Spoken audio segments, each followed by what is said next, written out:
to make things more realistic, because this is a film still, and you can see this grain over here, this noise, film grain, you can see it on his skin. You have to take things like that into consideration. So I took this picture of Brian with a DSLR, and you don't have any of that going on in there. I mean, and of course he's running, so there is a little bit of motion blur.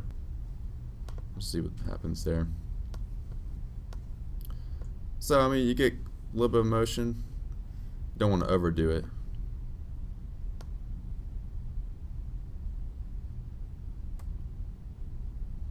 Seven, maybe around 5.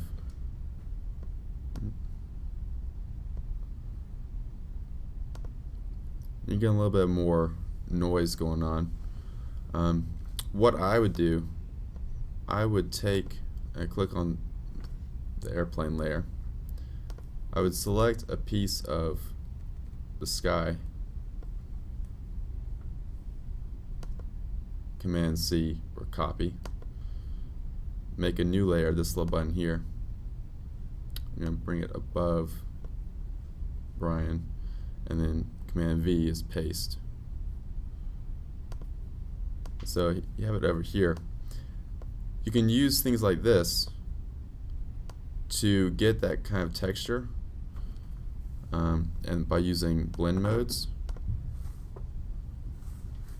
and you just have to find which one works best. So that gives, now it makes them blue. You have to correct the blue in this because you don't want the blue, but it gives, starting to give a little bit of noise, the grain. You can see that on his face now. So now, ignoring the color problem, that's starting to match some of this. For treating some of these as paintings, digital paintings, you have to really think about moving the color around, being in control of the shadows, and instead of treating it like a photograph, treat it like something that you're actually, working with.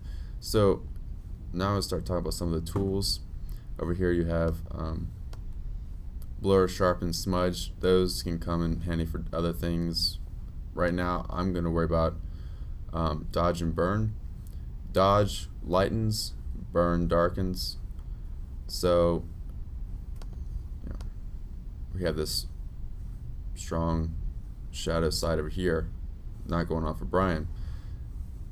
This is really tricky because you have to be really careful. You can easily go overboard with this.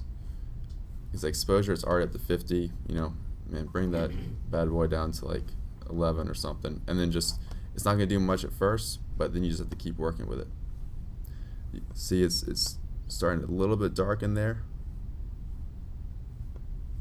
It's controlling midtones right now. And then control shadows. You can make shadows darker. See, it's already, even at 11%, it's starting to mess up the colors. So obviously that's not going to work that well. You can use brush tool, maybe, well, eyedrop, Cary Grant's face, like that color, and go back to brush, and then take opacity down a lot. You make, and hardness down, and you can start making it darker on your own. You get the idea of having to add shadows and making it work for you.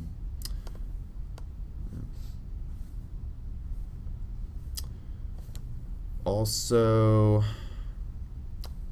I'm not sure where I would use it on this project, but say you really loved Cary Grant's skin and you wanted it over here. You can use clone stamp. Clone stamp takes a portion of an image,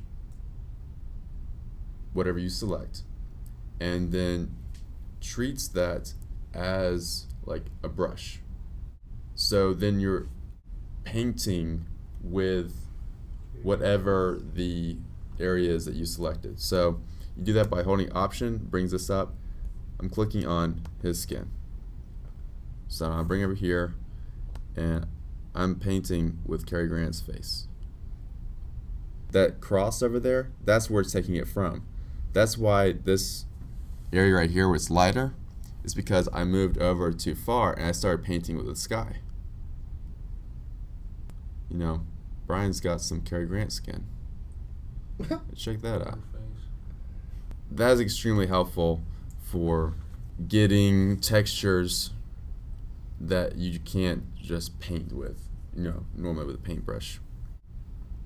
Also, so now I have this line going on because I didn't want it to go up to his nose.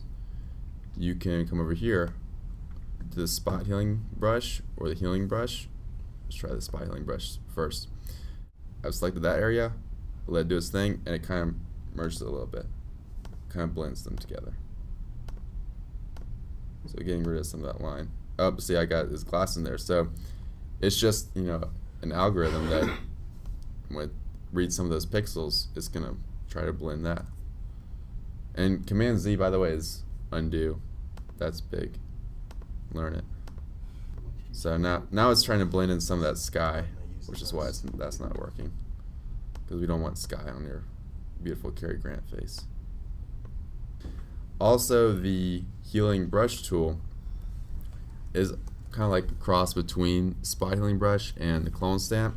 So you use Option again, and you select something, and that takes that sampled area and uses that as the blending part. So if I want to sample there, and so that kind of blended a little bit better there. And then you would have to get in real close to get around the glasses. Also, that's pretty much the tools I was going to talk about. And then just keep in mind all these adjustments.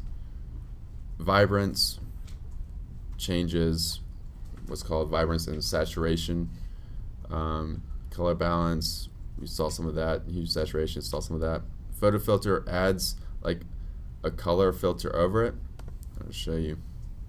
So right now it's a warming filter. See, you can make it like sepia if you have warming, but then there's all kinds of presets.